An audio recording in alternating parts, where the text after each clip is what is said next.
Welcome back, everyone, to Wisdom Unveiled. It's always great to be back with you as we continue our deep dive into the world of Saadi. Absolutely. Last time we started looking at his ideas about humility and arrogance. And today, we're going to kind of uncover some of the surprising layers of this idea of true humility. Right. And I think you're going to find this really fascinating.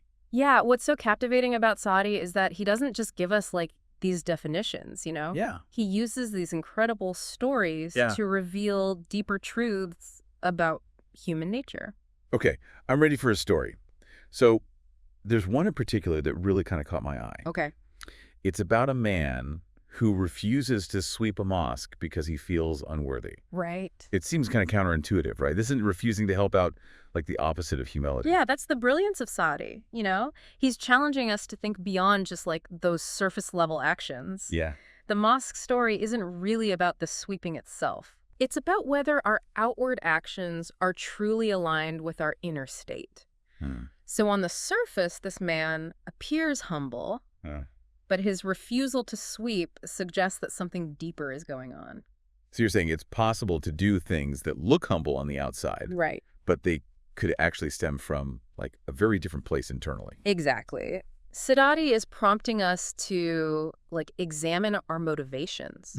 Are we engaging in acts of service because we genuinely want to contribute? Or are we, maybe seeking recognition or trying to maintain a certain image? That's a great question to ask ourselves. Yeah. Makes you think about all those times I've, done something seemingly good, but maybe I had ulterior motives. Yeah. So what happens when there's this disconnect between our inner selves and our outward actions? Does Saadi address that? He does. He uses this word pollution to describe this disharmony, which I find incredibly insightful. Pollution, that seems pretty intense. It is a strong word. Yeah. And it highlights the severity of this issue from an Islamic perspective. Hypocrisy, that gap between who we are and who we pretend to be, creates a kind of spiritual pollution that impacts not just the individual, but society as a whole. Wow. There's even this striking passage where Saadi says the stench of hypocrisy can reach the heavens. The heavens, wow, that's serious. So it's not just about me being fake, it's like I'm actually contributing to a wider problem. That's the implication. Think about it. When people prioritize appearances over truth, it just erodes trust in institutions. Right. And it can lead to the spread of misinformation. Yeah. Saadi's urging us to consider whether we're contributing to the, fragrance of sincerity or adding to the pollution of hypocrisy. That's a lot to consider. Yeah. It definitely makes you think twice about those humble acts that we might perform without genuine intention. You're right. Now, Saadi also talks about this duality of dust and fire within us. Yeah. Can you explain what he means by that? Absolutely. Okay. In the Islamic tradition, human beings are understood to be created from dust, which represents our pure original nature. Yeah. But we also have this fire within us, which symbolizes our ego, our passions, our desires. Okay, so we're born good, right? But then we're susceptible to these negative influences like ego and desire. That's one way to interpret it. Okay. However, it's important to note that fire isn't inherently bad. Think about it. Passion, creativity, drive can be powerful forces for good. They're like fire, giving us energy and motivation to pursue our goals. Okay, so fire can be a source of both good and bad. Right. So how do we know which way to go? Are we just stuck between these two opposing forces? That's where the concept of free will comes in. Okay. Saadi and Islamic teachings in general really emphasize that we have the capacity to choose how we respond to the dust and fire within us. Okay. In the Quran, it states, "We showed him the way. Whether he be grateful or ungrateful rests with him." It's a powerful reminder that we have a choice. So we're not just puppets of our desires. Right.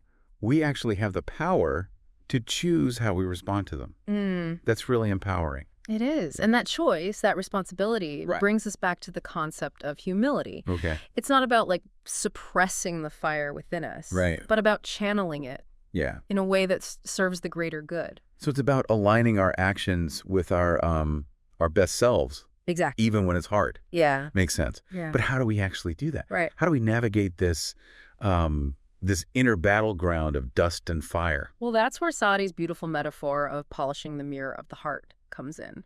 It's all about self-awareness. Polishing the mirror. Yeah. I love that image. Can you break that down a little further for us? Of course. Imagine your heart as a mirror. Over time, this mirror can become like clouded with those negative influences we've been discussing. The ego, the desires, the self-deception. Yeah. Polishing the mirror is about clearing away those clouds. Okay. So we can see ourselves honestly and clearly. It's about acknowledging both our strengths and weaknesses without judgment. Okay. And striving for growth. That makes sense. Yeah. It sounds challenging, but really important. It is. It's not always easy to look at ourselves honestly. Right. But it's essential for cultivating genuine humility.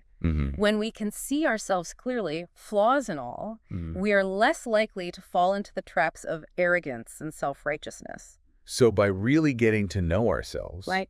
we become better equipped to make choices that nurture humility rather than arrogance. Exactly. It's not about achieving perfection, but about striving for authenticity and alignment between our inner and outer selves. It's amazing how much wisdom Saadi packed into these like simple stories and metaphors. Yeah. I'm already feeling like I have a lot to reflect on. I agree. He offers us such profound insights into the human condition in a way that's both accessible and deeply thought-provoking. So far, we've uncovered this idea of true humility as aligning our inner selves with our actions. Right. The danger of hypocrisy polluting not just ourselves, but the world around us. And this beautiful image of polishing the mirror of our hearts. Yeah. It feels like we're just scratching the surface of Saadi's wisdom. Yeah, absolutely. What else can you share with us about his teachings on humility? It's interesting, we often think of humility as something passive, like blending into the background or downplaying our accomplishments. But Saadi challenges that, Okay. For him, humility is an active force. So it's not about shrinking ourselves, Right. but about consciously choosing a path of service and recognizing our interconnectedness with all beings. Exactly. And this active aspect of humility is beautifully illustrated in that mosque story we discussed earlier. Right. The man's refusal to sweep wasn't just about the act itself. Right. It was about ensuring his heart was truly in it. Yeah. He was holding himself to a higher standard. So he wasn't just going through the motions. Right. He was making sure his intentions were pure. Exactly. It's a powerful reminder for all of us to examine our own motivations. Yeah. Are we willing to do the same? Yeah. To go beyond those surface level acts and really look at why we do the things we do. That's the challenge Saadi presents us with. It's easy to get caught up in appearances, especially in a world that often rewards outward displays of piety or virtue. Yeah. But Saadi was acutely aware of this human tendency. Yeah. He constantly encourages us to look deeper, to cultivate humility that's rooted in sincerity and authenticity. So it's not about seeking recognition for our humility. Right. It's about embodying it, even when no one is watching. That's the essence of it. True humility isn't about performing for an audience. It's about aligning our actions with our values, even when it's difficult or inconvenient. Yeah, I can definitely relate to that. Yeah. I've taught myself doing things that that seemed humble. Yeah. But deep down, there was a part of me hoping for praise or acknowledgement. We've all been there. Yeah. It's natural to crave validation. Right. But true humility asks us to let go of that need Okay. and focus on the purity of our intentions. So it's about shifting our focus from external validation to internal alignment. Precisely. And this is where the contrast between humility and arrogance becomes even more clear. Okay. Arrogance thrives on that need for external validation, on being seen as superior. Yeah. Humility, on the other hand, finds strength in the quiet confidence that comes from knowing we are living in accordance with our values. So humility is its own reward. It is. It's the peace of mind that comes from knowing we're on the right path, right, even if it's not always glamorous or easy. Beautifully said. And that inner peace, that sense of alignment, radiates outwards. It influences not just our own well-being, but also the way we interact with the world around us. A humble person isn't just someone who's quiet or unassuming. Right. they bring a certain energy to their interactions. Yeah. A sense of peace and genuineness. I like that, a sense of peace and genuineness. Yeah. It makes me think about how being around truly humble people can be so inspiring. Right. It's like their humility is contagious. Exactly. It can inspire others to cultivate humility in their own lives. It creates a ripple effect, spreading outward from that inner source. This is where Saadi's teachings feel so relevant to our lives today. Yeah. We live in a world that often glorifies ego and self-promotion, Right. making it seem like humility is a weakness.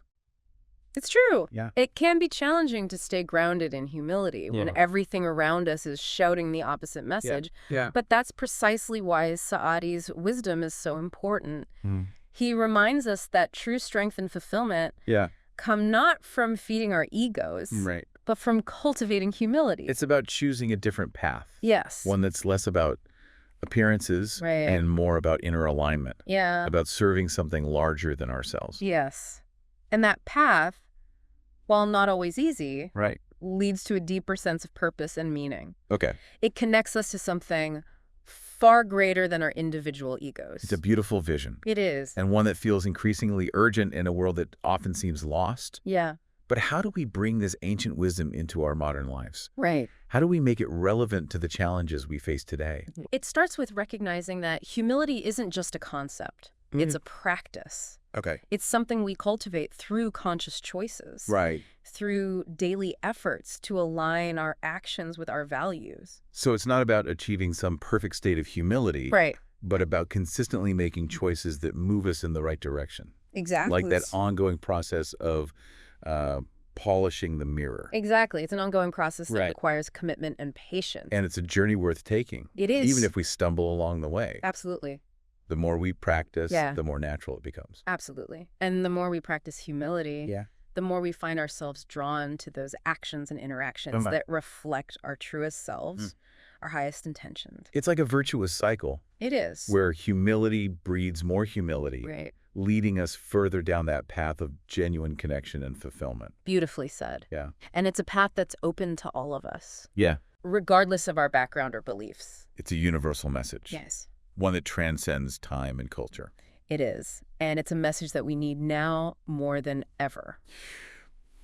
So as we continue exploring Saadi's wisdom, let's keep this idea of humility as an active force at the forefront of our minds. Absolutely. Let's challenge ourselves to go beyond those surface-level displays and seek that genuine alignment between our inner selves and our outward actions. Let's embrace the challenge of polishing our hearts, of seeing ourselves clearly, flaws and all. And let's strive to bring that humility into every aspect of our lives, knowing that in doing so, we contribute not just to our own well-being, but to the well-being of the world around us. Those are powerful words. Yeah. And I, for one, am feeling inspired to take action. What about you? What's one small step you can take today to bring more humility into your interactions, your work, your life? Take a moment to consider that as we move into the final part of our deep dive. Yeah. You know, as we delve deeper into Saadi's teachings, one thing that really stands out to me is this connection between humility and self-knowledge. That's a great observation, yeah. Saadi emphasizes that true humility arises from a clear and honest understanding of who we are, both our strengths and our weaknesses. It's about seeing ourselves without illusion or pretense. Yeah, it makes a lot of sense. Yeah. If we're blinded by pride or self-deception, it's impossible to cultivate genuine humility. Yeah. We're just too busy protecting our ego. Exactly. Arrogance thrives on ignorance, on a distorted view of ourselves and our place in the world. Humility, on the other hand, requires a willingness to confront our flaws and acknowledge our limitations. It's about having the courage to look in that mirror of the heart and see ourselves as we truly are. Yeah. It can be uncomfortable to look at ourselves so honestly. It can. But it seems like that self-examination is so crucial for growth. It is. It reminds me of, how we present ourselves on social media. Yeah. It's all about highlighting our achievements and successes, Yeah, creating this image of perfection. It's natural to want to be seen in a positive light. And social media can be a great tool for sharing our accomplishments. But when that desire for validation becomes an obsession, when we start curating our lives for external approval, it can lead us further away from genuine humility. Because we become so focused on appearances. Right. That we lose sight of who we really are. Exactly. Flaws and all. Precisely. And that's a dangerous trap to fall into. Right. True humility isn't about denying our imperfections. Right. It's about accepting them as part of who we are. It's about embracing our wholeness, including those parts of ourselves we might not be so proud of. So it's about accepting ourselves as works in progress. Yes. Knowing that none of us are perfect. Yes. And that acceptance, that willingness to be vulnerable, creates space for growth, compassion, and genuine connection with others. When we're not hiding anything. Right. When we're not pretending to be something, we're not. We open the door to deeper, more authentic relationships. Yeah, it makes me think about the people I feel most drawn to. Right. It's not the ones who seem perfect. Exactly. It's the ones who are comfortable being themselves, flaws and all. Yeah. There's something really attractive about that authenticity. Absolutely. Yeah. True humility isn't about diminishing ourselves. Yeah. It's about revealing our true selves. Right. And that act of revelation of being vulnerable and authentic is incredibly powerful. Right. It creates a space for honesty, connection, and real intimacy. It's incredible how Saadi can take these seemingly simple concepts and reveal their profound depth. It is. It's like he's peeling back layers of meaning. Yeah. Showing us how humility permeates every aspect of our lives. That's the beauty of his work. Right. He's not just giving us a set of rules to follow. Right. He's inviting us to embark on a journey of self-discovery. To explore the depths of our own hearts and minds. And that journey, while not always easy, seems incredibly rewarding. It is. It's a journey that leads us towards greater peace, fulfillment, and connection with ourselves and the world around us. Well said. As we wrap up this deep dive into Saadi's wisdom on humility, I'm curious to hear what resonated most with you. What stands out to you from our conversation today? What really strikes me is this idea that humility is not a destination, but a practice. It's something we cultivate through daily choices, through moments of self-reflection, and through acts of service and kindness. It's about showing up in the world with an open heart and a willingness to learn and grow. Those are beautiful words to end on. For everyone listening, I encourage you to take a moment to reflect on what humility means to you. What small step can you take today to embody this virtue in your interactions, your work, your life? Remember, true humility isn't about diminishing yourself. It's about revealing your true self, flaws and all. It's about recognizing our interconnectedness, our shared humanity, and striving to make the world a more compassionate and just place. Until next time, may your journey be filled with wisdom, kindness, and a deep sense of purpose.